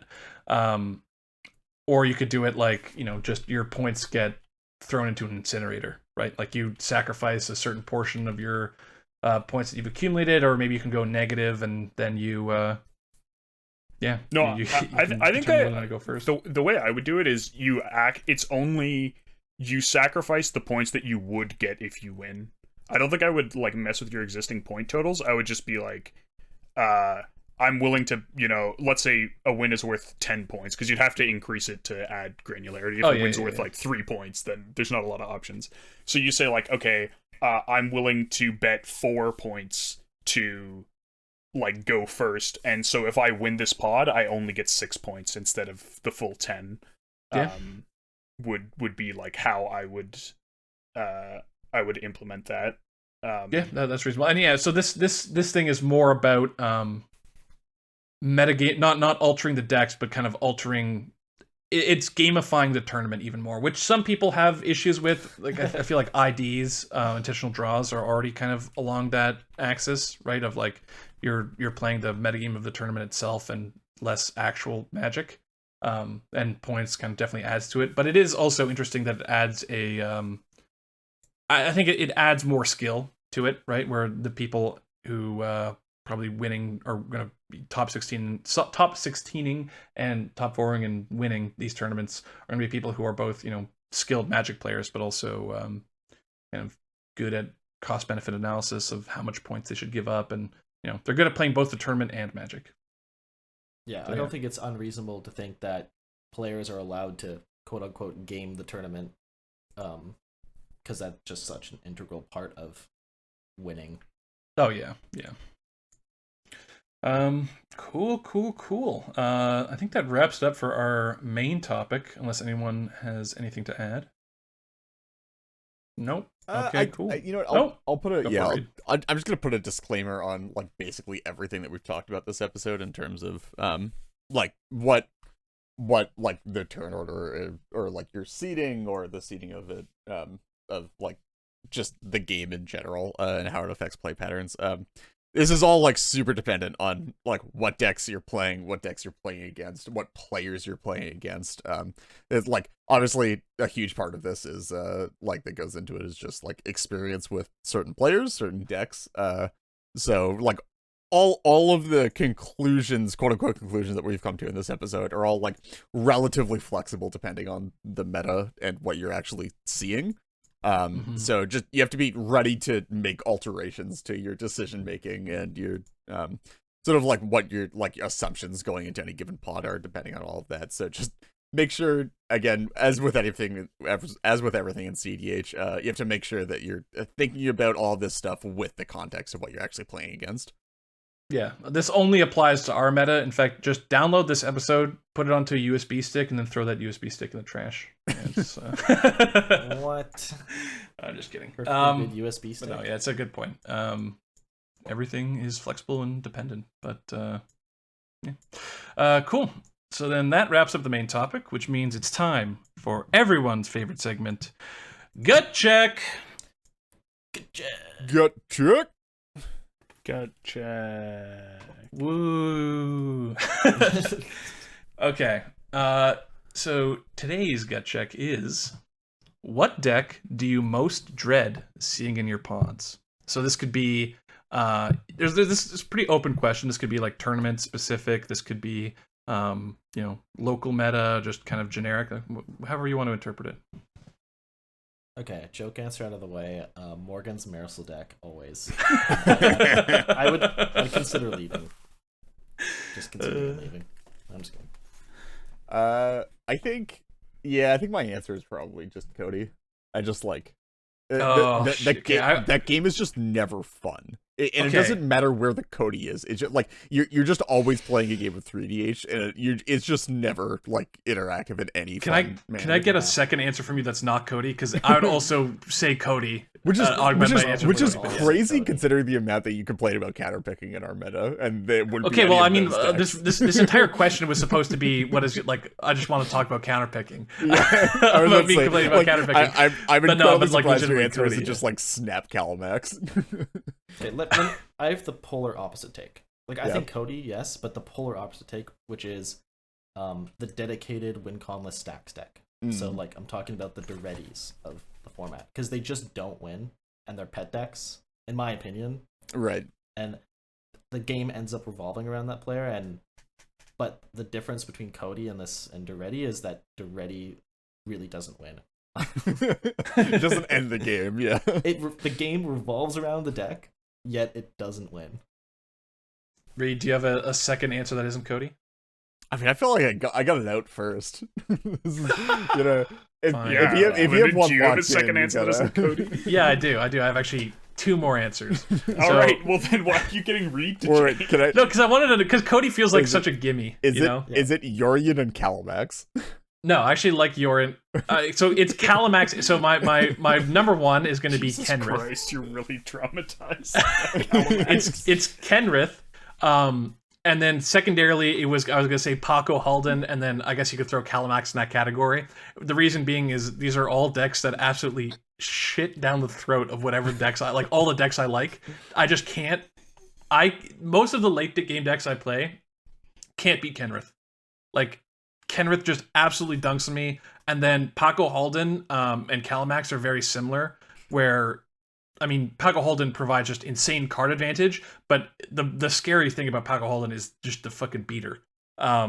And it definitely, like, when I'm trying to be like, okay, I'm going to control the board, I'm going to control the stack, I'm going to kind of establish a nice dominant position in this game, and then someone's like, yeah, haha, I played dog turn sideways. I'm like, no! And it's very, very similar with Calamax, where it's like, you know, I played, I guess, Calamax a lot when I was playing Baral, and it's like, I cannot beat this deck. I cannot beat this deck. There's no way I can fight through the double copies of his instance, plus this like 7/7 beater attacking me every turn. I'm like, it's just oppressive. But doesn't Baral run like every creature stealer in existence? Okay, but so you run Gilded Drake, and then the one creature stealer is God, it's Tempted by the Auric. Tempted by the Auric. But and that is only 3 CMC or less. So you're just fair. absolutely like Calamax dodges it. And like I guess you could bribery for someone else's Gilded Drake, but yeah, there's not that many answers for Calamax. And then when you do try and answer it, and he just has like double counter spells, you're just so sad. But yeah, those are mine. All right. I think my answer is not like a specific deck, but more an archetype like Matt's, which is Sans Blue midrange. I find it's just like the most, or like mid-range without blue. Yeah. Because like there are a whole bunch, there's a whole class of decks that like aren't fast enough to actually threaten early wins and aren't disruptive enough to stop the people who are presenting early wins. So it's entirely parasitic on somebody else in the pod, like stopping you from losing while you just like giggle to yourself and set up your like stupid long-term value engine that the person who's currently saving your life can't beat. And that is a play pattern that I'm not a fan of. Yeah. So like slower than Gitrog, you'd say, or Gitrog speed. Gitrog is like It's a at weird the one. fastest end of like I wouldn't necessarily consider Gitrog a mid-range deck. Yeah. Yeah. Okay. But like, yeah, anything like at all slower than Gitrog is just an incredibly frustrating experience. To Like, yeah, play I against. think a very illustrative Fine. example of this one was the I played a Tim Natana Snoop deck for a bit. Like when Snoop first came out, that was like basically this, which was like, I think it played like exactly Oof as its interactive piece, and then the entire rest of the deck, was just like value plans and WinCon access, and it like it didn't Actually win. despicable. It didn't win early because it's playing fucking like Snoop in a Tymna deck, so you have to get your Tymna down and have an attacker in play before you win the game. But it was also just like mana and card advantage and like some silences and red blast, which did like nothing to stop you from dying to like actual combos. Yeah, I was gonna say, because I feel like Stacks decks can sort of fit your description, or like, you know, something like a la Raspberry at least Jam. they're But it's like, I was gonna say attempting the to not Stacks die. effects do impact Yeah, the game at exactly. least. Yeah. I'd rather play 100 games against Sonzu midrange than 1 game against Duretti, guys. Matt cannot overstate his absolute hate for Duretti. I hate I'm to gonna pick build on one Duretti. particular commander, but there are plenty of decks like this. I just I'm gonna can't build name any Duretti, of them that's except for what's, Duretti. Well, because they're all just, you know, like... No, like Yeah, like yeah. I Very know. effective. No, I get Okay, it. Yeah, what about WinCon the Stacks with like a combat turbo juicer in the command zone? Is that You're like, talking about- Kamal? Well, like no, he's Timna talking about Kamal or like Jetmir. Jetmir Yeah. or something like that? Like Yeah, if you're pure inevitability in the command zone, sure.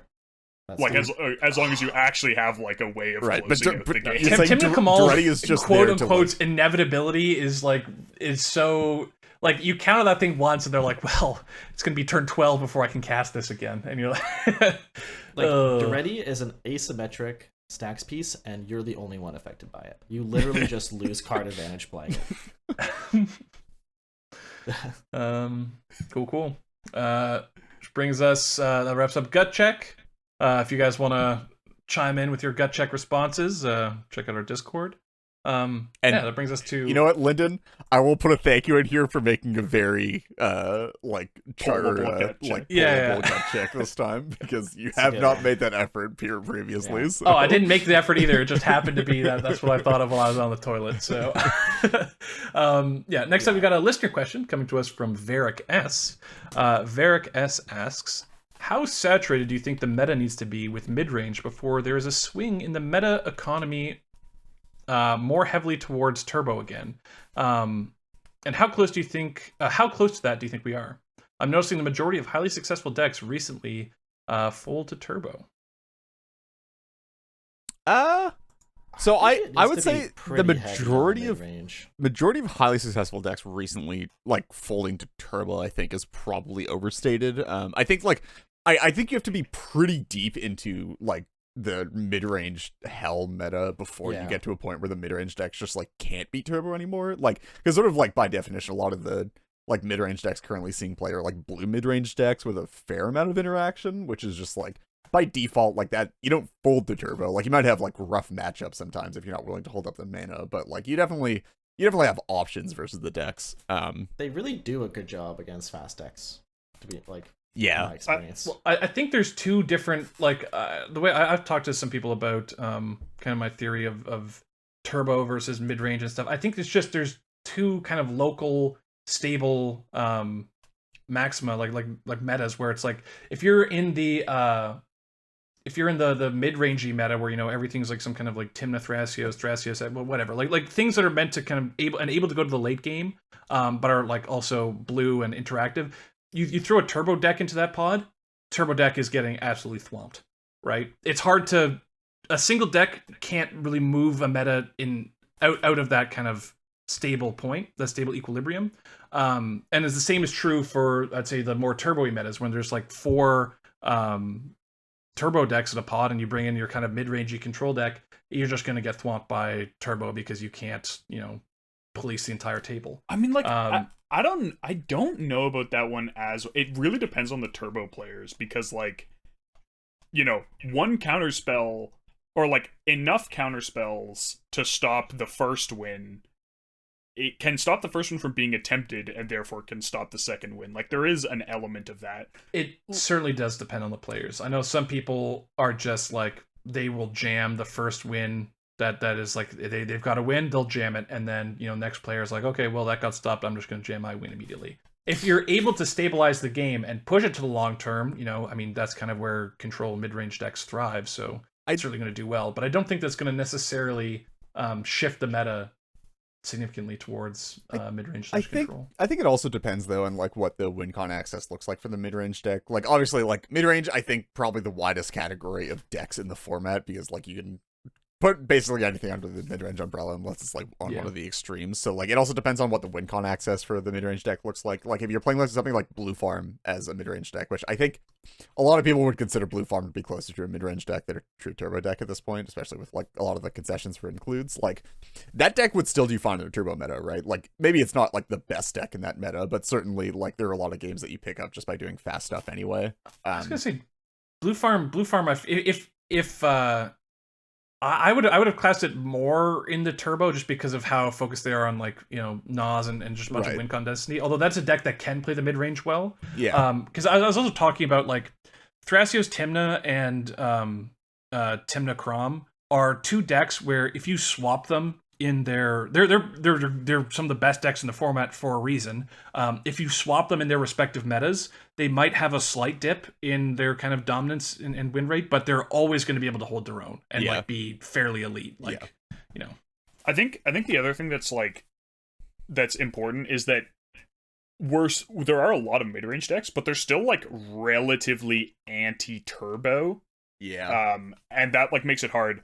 It's possible to get to a sufficiently late stage mid-range meta where if I knew I was only playing against like other Thrasios Tymna decks, It's well, like, okay, guess I'll what? cut the oof. Collector Oof is Yeah. coming out of my Thrasios Tymna Yeah. deck. Like I'm And not playing. Why? we're why? putting a Priest of Titania in. Like Yeah, we're putting yeah. a priesthood at it. So like when people start making swaps like that, they potentially start trimming some of the more proactive interaction, like down on Mindbreak Trap, down on like, you know, I could even see going so far as to cutting Dispel if you were Or, like, really, really. Even like potentially Force of Negation, depending on like. I Yeah, don't know about like- Force of Neg, because Force of Neg at least you can hard cast. So I'm But, thinking, yes. like maybe I'm on like Ranger Captain instead, right? Like we switch over off of Sacred Yeah. onto like just something with like more Rattlesnake. So Yeah. like I think as long as the mid range decks are still like relatively teched to fight Turbo, it's hard. And I think the other question that's actually arguably more important is how much of the rest of it, like if you said, okay, there's 2 mid range decks in every pod, like if the third deck that isn't you is a stacks deck, like you're just boned. It's absolutely like the closest expression of pure joy is just playing Thrasios Tymna and then seeing another deck with a worse grind game than Thrasios Tymna play a stacks piece that you don't really care about. Yeah. Like you're like, cool, I'm Oh, gonna play my yeah. dork, and I'm looking at my like Bloom Tender hand or whatever, and the other person goes like, the person after you goes, land deafening silence, and You're just like, yep, this is all I need. Yeah. But yeah, it's also I think the actual tipping point of this current meta that I think that we're gonna see before even the mid range deck, like the high color mid range decks start like teching away from anti-turbo, is how much of the meta is going to be comprised of people trying to take advantage of the like element of surprise like that has been like ongoing for the past year or so. Like how much of the rest of the meta is people playing 1 and 2 color decks that are comedic centric and trying to steal wins out from under the mid-range decks, right? Because I think once you get that capacity high enough, then the turbo decks actually like have a good time again. Because like if you're like a Magda deck or a Yeva deck or a Crick deck is going to be like relatively happy if the pod is like a turbo deck and 2 like mid-range decks, because like turbo deck gets stopped, you're like establishing this creature based engine that the mid-range decks don't really interact with all that effectively, and then like you just get to take a win because like somebody else at the table is munching all the interaction. But like when you have like when the pod is like Rog Silas and then like Yeva Magda Crick all in a line, it's like, okay, cool, kill you again, cool, keep doing this. So I think like like I think the actual tipping point is like how much of the meta, and it's not even like the 1 color decks as well. Like obviously there are like 2, 3 color, even 4 color predatory decks that like are sort of preying on the fact that like there's somebody else to be the responsible one at the table, and are just like leaning a bit far over the edge to go over the top of everything else. That like I think when those decks start popping up more and more and more, that's when we're gonna see a shift back. Yeah, I think in order to have a meta churn, you need to have at least a kind of rock paper scissors dynamic. At least, I mean, it can you can go higher order, but like you at least need something to be metagaming that's good against the kind of mid range meta that's weak to turbo, and then turbo being weak to like you need that kind of cycle. Otherwise, the meta won't churn; it will just stabilize. So I think the kind of idea of the question being, you know, how saturated do you think the meta needs to be with mid range before there's a swing towards turbo again? I don't think that a meta saturating with mid range is gonna make people swing towards turbo. It's probably just gonna make people swing towards mid range decks that go the best, right? Yeah. If anything, it would be like, when do the mid range decks start becoming worse? And that's when there's like 3 I mean, like, decks at yeah, the table. conceivably when people switch to like the super late mid range decks, that does present it. Like I'm thinking of like I don't know, Hullen is one that, you know, I play that when I, you know, played against a bunch of partners, I'm like, as long as I can stop them from stealing my commander or killing it over and over again, if I can stick Hullen, then like I'm just gonna outvalue Thrasios Tymna and like keep playing scary creatures until eventually one of them sticks. So what I was getting at, and though, like is turbo decks definitely can beat Hullen if you like you have a bit of stacks for them, but like maybe I'd have to tech that. Like, what I was saying though is that like I think what's going to happen is that the third group of decks that beat mid-range decks are I think likely going to oversaturate before the mid-range decks like start teching away from turbo. Like I think people are going to start playing like, again, blueless like mid-range decks trying to get over the existing like blue mid-range stuff. And I think that those are going to saturate to a point where turbo is good before like we even get close to the mid-range decks teching away from turbo to try to beat those decks. Honestly, I think so long as if people don't untech their decks for like if people keep the Mindbreak traps and stuff, like I think the only thing that's really going to steer us away from the mid-range or mid-rangey kind of meta is an arms race with a lack of turbo in the meta that gives turbo an edge. But otherwise, I think it's a pretty stable configuration that's hard to break apart. I think the stacks pieces that affect turbo the most are just generically good in the end game already, so people are just not going to be cutting them. That's like Collector Oof, and then if you go really deep on the mid range, that's like Null Rod and turn limiting stuff like Rule of Law. I just don't see those cards getting cut from decks because they're just too good. I think it's like the Mindbreak traps that you'd see go down on, like the counter suite, and then if there's enough like if you like go turbo up players, if there's like 6 less pieces of free interaction in a pod, like as a turbo player, you're pretty happy about that. Like people cut like Mindbreak traps and Force of Nags or misdirections or something. I don't think that's good enough. I don't think that'd be enough of a swing. Yeah, maybe. I think maybe paired with some other shifts it could be, but yeah.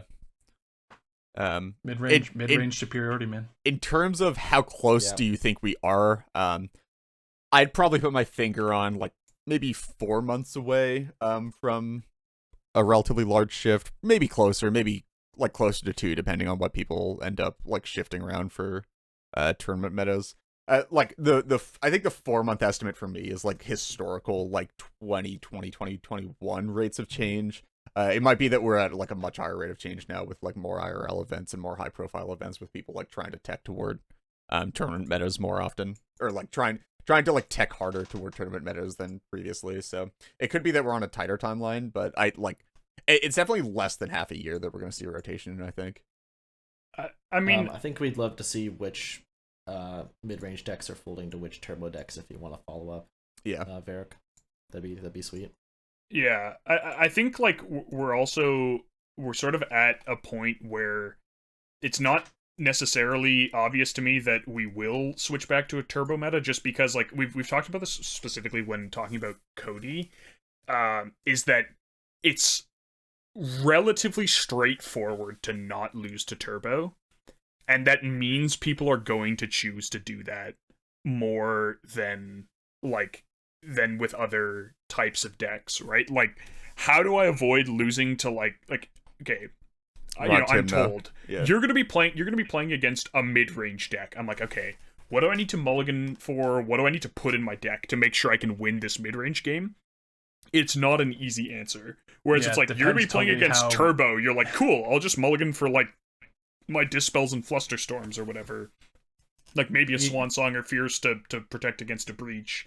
And like, okay, that's that done. You know how Thrasios pilled your pod is. How deep they are in training grounds, and so like I think it's really hard to. It takes a much longer time for people to relax enough that you can start getting them with turbo again, because it's relatively straightforward to avoid in a way that like, how do I avoid getting stacked out? Is a question that's hard enough to answer that you can't just be like, oh, these, beat stacks in these 3 easy steps. Well, I'll just do that. Whereas that is what happens against turbo. Yeah. Cool. Well, that about wraps it up for this episode. If you guys like to reach out to us with any questions, comments, or concerns, you can contact us on Twitter at Into the North Pod, via our email, intothenorthpodcast@gmail.com, or on our Discord server, the invite link for which can be found in the description for this episode. Extra special thanks to all of our patrons who help cover the expenses for our show and allow us to work towards improving the quality of the podcast. If you too would like to become a patron, we are at patreon.com/IntoNorthPodcast. The way you can support us is via our TCG Player affiliate link. So anytime you want to purchase something from TCG Player, if you use our affiliate link, which is in the podcast/YouTube description, a portion of your purchase goes towards supporting the podcast. Thank you as always to the band Vox Cadre for our lovely podcast music, and to Nate Slover for our equally lovely podcast logo. Next episode will be out in 2 weeks. Until then, see ya. See ya. Have a good one.